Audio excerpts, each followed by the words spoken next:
Agora, um segundo caso de utilidade pública, agora específico. Específico agora. Específico. Sim. Por isso a tendência, olha, esse é tão interessante, que a tendência é empurrar o outro com a barriga. Porque esse aqui todo mundo sofre. No trabalho, em casa, em algum lugar, sofre. Do específico? Do bafo. Não, do bafo. Do mal universal. Específico não. Eita. Específico, algumas pessoas sofrem. Ontem eu postei lá no Face perguntando: você sofre, porventura, de alguma coisa relacionada ao seu sono, como paralisia do sono? Imediatamente pessoas começaram a responder, dizendo: por quê? Por que eu postei isso? Porque cedo, um irmão querido, Gabriel, tinha me escrito um texto muito longo, narrando as angústias dele com a paralisia do sono. E isso se agrava nele por 2 ou 3 razões. Número 1, porque ele se converteu há pouco tempo. Antes de se converter, ele sofria de paralisia do sono e ela era interpretada nos ambientes religiosos que ele frequentava como coisa demoníaca. Então ele ficou com aquele trauma junto a ele. Ele veio conhecendo a palavra aqui na VMVTV. Foi se libertando, mas o trauma passado ficou. Então como ele sofre de paralisia do sono, ele diz que só consegue se livrar da paralisia do sono se ele repreender em nome de Jesus, senão ele entra num estado de angústia, ele pode até ver coisas durante a paralisia do sono.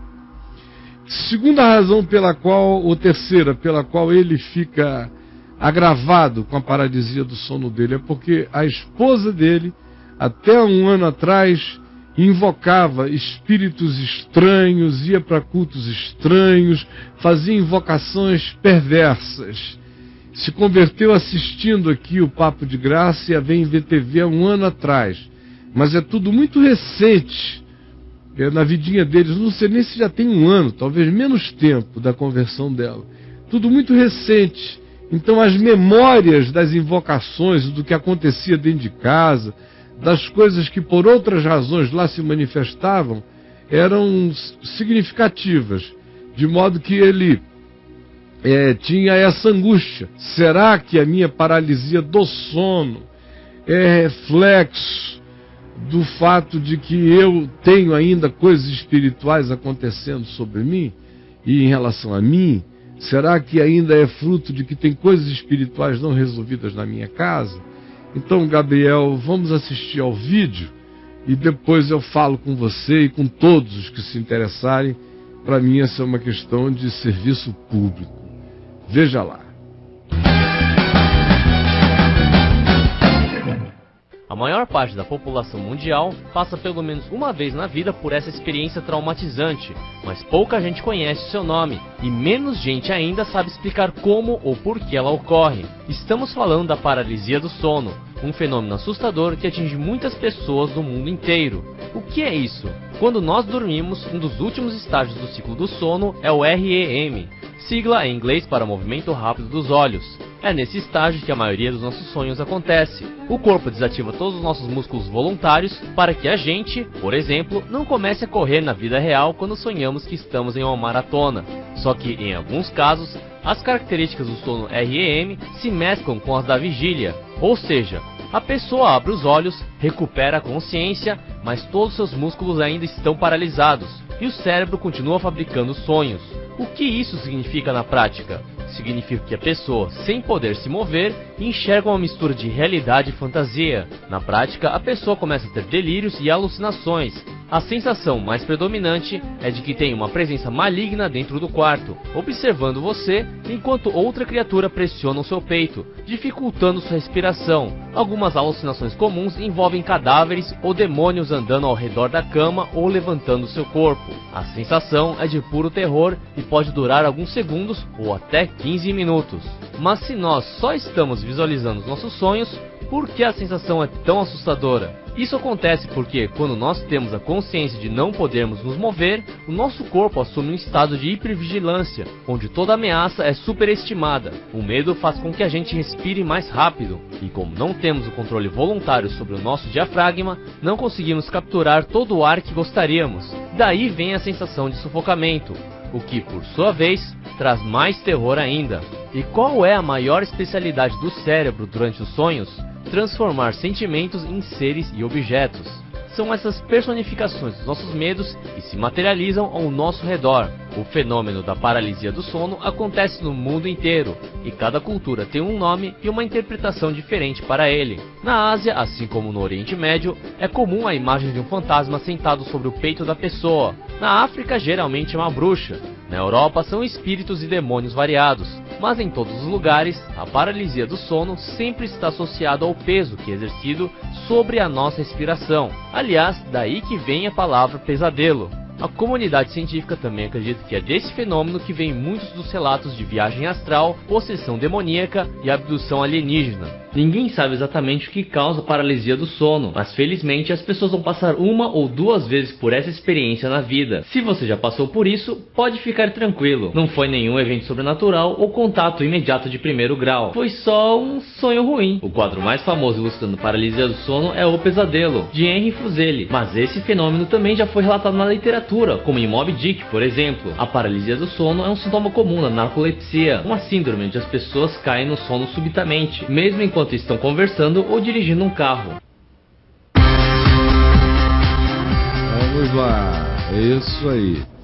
Então olha só, Gabriel, você viu aí na própria descrição do vídeo que boa parte das coisas que você descreveu como a presença sombria, isto e aquilo relacionado à sua paralisia do sono, tem a ver com um padrão que é universal na experiência de boa parte das paralisias do sono. O que eu quero dizer a você, por exemplo, enquanto eu pedi a matéria e ela começava a rolar ali, o Daniel, que está sentado aqui atrás desta câmera frontal, meu filho, está te dando adeus aí, ele disse que ontem à noite ele teve uma experiência de paralisia do sono. Eu também já tive, muitas. Não depois, na vida adulta. Na vida adulta, sei lá, umas 8 vezes.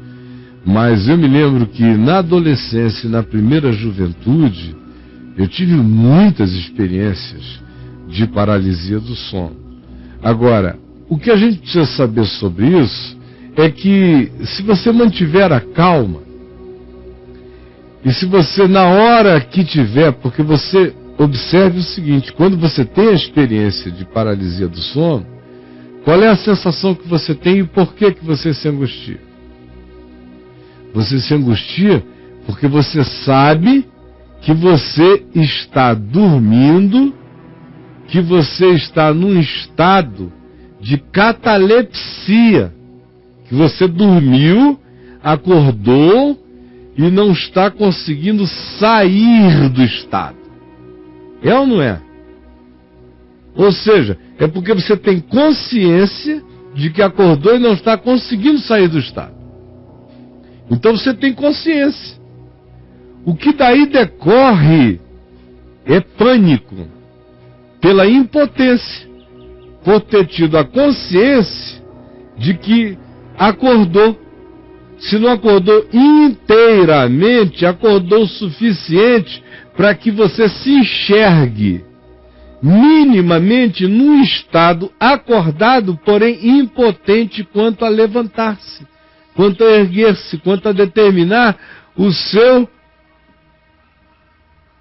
expressar-se, controlando a você mesmo. Daí é que vem o pânico. Agora, quando você toma consciência disso e você começa a desenvolver calma, tranquilidade, você diz, estou tendo apenas um daqueles ataques de paralisia do sono. Não demora, passa logo. A maioria das pessoas cristãs que dizem, eu invoco o nome de Jesus e acordo, Acordam porque, claro, não existe em você nada mais poderoso, se você tem fé, do que o nome de Jesus. Isso aí é um coice de dentro para fora, você acorda. Agora, se você quiser também fazer a experiência de ficar calmo, e de ao invés de dizer, socorro, Jesus, você dizer, obrigado, Jesus, porque eu estou lúcido, eu estou bem, eu não estou dormindo, e comece a orar por pessoas. Você vai acordar sem nem notar, sem sono, sem desespero, sem taquicardia, sem angústia. Outra coisa também sobre paralisia do sono. É o mesmo mecanismo que acontece quando você aprende a interagir com o seu sonho, que é um passo além na escala do sonhar. A maioria das pessoas sonham e não percebem que estão sonhando. Elas são sonhadas. Mas há pessoas que têm tanta intimidade com o sonho e gostam tanto de sonhar e sabem que sonhar é um fenômeno da mente, frequentemente da graça iluminando, quando não é da graça iluminando, é no mínimo da mente se renovando, é no mínimo da alma fazendo reciclagens, é no mínimo a alma nos contando história, ou a alma jogando lixo fora, ou a alma se entretendo, ou às vezes a alma gritando, profetizando. Quem entendeu o significado dos sonhos, lida, quando começa a sonhar, presta atenção no fato de que está sonhando. Sabia?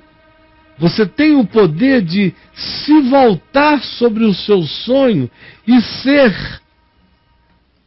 tanto objeto dele, como sujeito que observa a si mesmo, como objeto no sonho.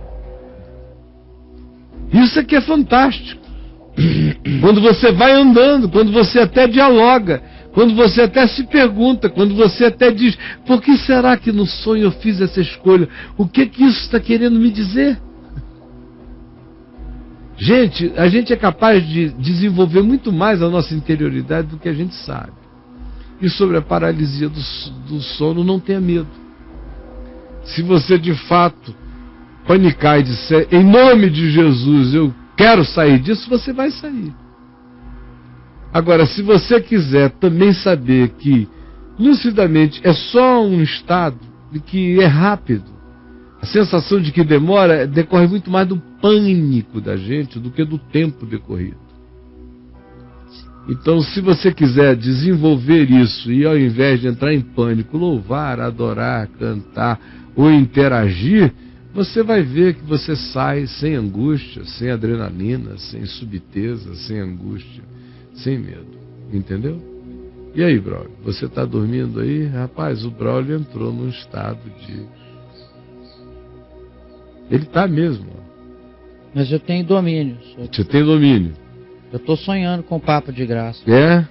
Então, sem olhar para o teclado, me diga o que as pessoas estão falando. O pessoal está cheio de problema com sono, cara. É mesmo, é? Eu fui ler aqui, deu sono. Deu sono? Deu. Muito O problema pessoal com está sono. bocejando no chat. É? Tá demais. Então, deixa eu pedir um Acordar intervalo. aqui. Não. Deixa eu acordar porque a gente tem que trabalhar. É, né? Eu não posso podia perder. pedir um intervalo animado. Ah, vai pedir um intervalo? Não, eu poderia. E ninguém, todo O mundo pessoal parar de ficar bocejar, tranquilo, a né? gente mudar de assunto e ir adiante. Uhum. Não, tem Entendeu? gente reclamando de falta de ar aqui. Falta de ar. É, paralisia do sono. A falta de ar é muito grande. Não há como não clamar. É ruim demais. É. Depende, se a pessoa estiver dormindo com a sacola do Carrefour na cabeça, Uhum. realmente fica difícil, né? É. Falta de ar vem. É. Ou então com travesseiro. É. Tô brincando. Aí tem outra aqui. Eu guardei uma aqui para te mostrar. Eu tenho justamente o contrário, Caio. Eu sonho, levanto, faço coisas absurdas. Ontem, por exemplo, tive um momento que eu despertei na janela de casa. Interessante, Caio. São sonhos terríveis. Se puder me dar uma dica, eu te agradeço. Vai, mude pro primeiro andar, né? Não, mas eu não entendi. Ele é sonâmbulo ou é o sonho dele? Ele sonha e levanta e faz coisas absurdas. Sei, mas ele levanta... Então ele é sonâmbulo. Fisicamente? Então ele é sonâmbulo. Ontem, por exemplo, tive um momento que despertei na janela. Não, eu também. Eu já fui sonâmbulo e já foi, fiquei em pé na janela do 10º andar do edifício. Nossa, mãe. Na rua Sá Ferreira. Meu Deus. Assim, ó. Com 11 anos de idade, eu nadava lá no Botafogo. Lá no Mourisco. Do céu. 10º andar? 10º andar. Isso. Dormindo. Aí, todo dia eu nadava. E meu pai ia me pegar lá no Botafogo. Aí, eu lá na raia do Botafogo, eu sonhei. Fui pra janela, meu amigo. Fiquei do lado de fora da janela, sabe? Eu era menorzinho, 10 anos. Tem aquela janela que levanta. A janela virou uma raia. Virou uma raia. Você estava só assim, esperando o tiro. E eu assim, ó. Agora é minha vez. Agora é minha vez. Agora é minha vez. Aí comecei uma regressiva. Pra saltar todo pra fora, dormindo. Meu Deus. E meu pai ouviu aquilo, saiu correndo lá pra dentro do quarto. Quando ele chegou, pá, me puxou. Te puxou. E eu fiquei dormindo 1 mês amarrado ao pé da cama. Que isso, cara? É? Até papai mudar de lá, ele não queria mais que eu ficasse lá. Ele disse, esse menino... Porque eu já fui sonambulíssimo, eu dançava. Você dançava? Pelado na sala. Isso, Caião. É o mico que você não pagava. Não, mamãe deve estar assistindo lá em Manaus morrendo de rir. Porque eu era capaz de sair assim, papai e mamãe com os convidados na sala, eu dormia cedo, botava as crianças para dormir 8 horas, 8h30, quando os pais iam jantar, né? Uhum. Aí eu acordava, 10, 11, saía pelado pela sala, dançando, o povo morria de rir, no dia eu não lembrava de nada. Caião, o que é isso? Ah, o cara uma aqui, vez eu quase entrei numa fria, dormindo com um primo meu. Eu sonhei que eu estava dormindo com uma menina linda. Seu primo perdeu, Caio. Linda. Seu primo perdeu. Eu devia ter uns 14 anos de idade, ele tinha 15. A gente dormia numa cama de solteiro uma noite, chegamos embriagados da rua, dormimos na mesma cama. Eita. E eu fui dormir frustrado, porque a menina com a qual eu tinha estado, na última hora pulou fora. Andou pra trás. Não, o pai foi pegar e não rolou a coisa até o final. Então eu fiquei frustrado, fiquei sonhando com ela. Fui dormir na cama com meu primo, todos dois assim, ó. Meu Deus. Tipo de 5 da manhã até as 7 ou 8. E aí eu sonhei que ela estava dormindo ao meu lado. Aí eu olhei e eu vi aquele perfil bonito de menina. E eu comecei com delicadeza, graças a Deus. Imagina se eu tivesse partido para cima. Não pode. Imagina, eu fui delicado. Você foi com jeito. Não, eu fui passando a mão. Primeiro só no desenho, dizendo, meu Deus, que perfil lindo. Meu Deus. Como a mulher é bonita. E passando do queixinho. Isso, Caio. Quando eu fui chegando aqui assim, eu só fui vendo aquele olhão abrir assim. E olha, eu estava de olho aberto, mas você está naquele estado alfa. Sei. Sabe? Sei. É, mas não é. Eu sei. O seu primo também era, mas não era. E o meu primo olhando ali pra mim, ele era arregalado, apavorado, gelado. Que deu no Caio? Ele olhando assim pra mim, aí quando eu cheguei aqui, ó. Ele acusou o alerta no pomo de Adão. Chegou aqui no pomo de Adão, ele falou: que tá havendo contigo, Caio? Eu levei um susto, rapaz. Se esse primo seu... Até hoje eu agradeço a ele. Toda vez que ele vem aqui em casa, eu agradeço penhoradamente por ele ter interrompido no pomo de Adão. Exatamente. Porque se o seu primo deixasse... Até hoje. Hein, Caio? Se o seu primo deixasse, corria sério o risco de levantar de manhã e falar: oi, amor. Oi, amor. Já pensou? Eu não entendendo nada. Você sem que entender. sonambulismo horroroso. Carregando essa angústia até hoje na vida. Isso. Sem estar podendo contar essa história. Isso, a culpa é inconfessável. Porque em vez de parar no pomo de Adão, parou... Isso. Aonde Adão... No palmo de Adão. Aonde Adão tem mais que um palmo. Sai do pomo, vai pro Vai palmo. pro punho de Adão. O pomo de Adão. É, uns 4 palmas pra baixo, meu filho. É o palmo de Adão. É verdade. Você ia perder, Caio. É verdade. Ainda bem que tá tudo bem, né? Graças a Deus, veja como a gente é salvo, até dormindo. Nada como ter um primo com a voz grave. Com a voz grave. Pra evitar, tirar a gente dessas gravidades. Com coragem, com um amor ativo. Exato. Amém.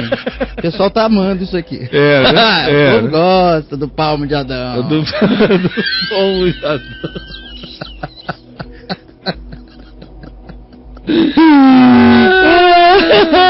Oh, meu Deus. Que bom, Caião. Que bom. Oh, minha mãe, outro dia, vou contar um sonho. Minha mãe acordou revoltada lá em casa, desesperada.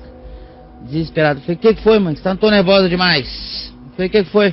Sonhei com o Roberto Carlos. Ele tava me querendo. Ah, é? É. Na hora que ele veio pra cima, eu acordei. Não deixei ele continuar. Sim. Ela ficou revoltada o tempo todo. É mesmo? Não, mãe, você tá se protegendo aí, né? Ela falou, não, mas eu queria um pouquinho, mas não deu certo. Ela ser revoltada porque ela sonhou que o Roberto Carlos estava querendo dar um pega nela e ela não deixou.